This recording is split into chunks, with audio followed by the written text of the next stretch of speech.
My name is Jesse, and I work with small businesses in the government marketplace. You're listening to FedBiz 5, where you get informed, get connected, and get results on everything government contracting.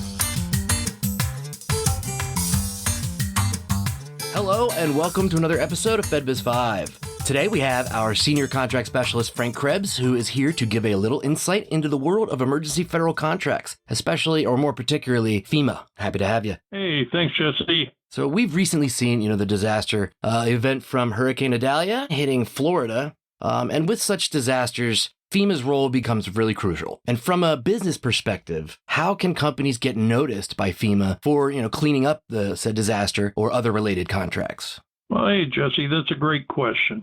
FEMA, which most of us recognize as the Federal Emergency Management Agency, has something known as the Industry Liaison Program, or ILP. The ILP is instrumental in forging partnerships with suppliers and stakeholders. So its main role is to bridge the gap between suppliers and FEMA's program offices. Okay, well, that's interesting. So how exactly does a company make its presence known to FEMA? Well, first, they need to ensure that FEMA is interested in what they are selling. So your registrations need to be up to date. And make sure you include the box in your SAM registration for Disaster Response Registry. Ensure that that is being checked. Also, if you're curious about specifics, like what does FEMA buy and from whom, FedBiz Access's 2020 FEMA Annual Agency Report is a comprehensive resource, and it's available from our website, fedbizaccess.com. So what kind of items or services is FEMA typically looking for? Well, FEMA has a wide range, Jesse. It extends from water, hygiene kits, mobile homes to temporary labor, janitorial services, debris cleanup and removal, and even power tool purchases. Their needs are vast, especially during a declared disaster. All right. Now, if a business wants to get involved, what's FEMA's acquisition process? Well, Jesse, it's systematic, and it takes multiple forms. FEMA, unlike any other federal agency, awards many of their contracts in the now, as opposed to other agencies that are procuring products and services for the future. So what I mean by this is, most of the contracts that FEMA issues are of an immediate nature, right after a disaster, such as the recent hurricane, tornado, or floods. The products and services being procured are needed immediately for assistance, and these contracts are handled very quickly. FEMA identifies the need, conducts market research when applicable. Then they prepare a solicitation, and based on the urgency and dollar value, either announce the opportunity on SAM.gov or follow the simplified acquisition process. Contractors, in turn, identify these solicitations, prepare responses, submit bids.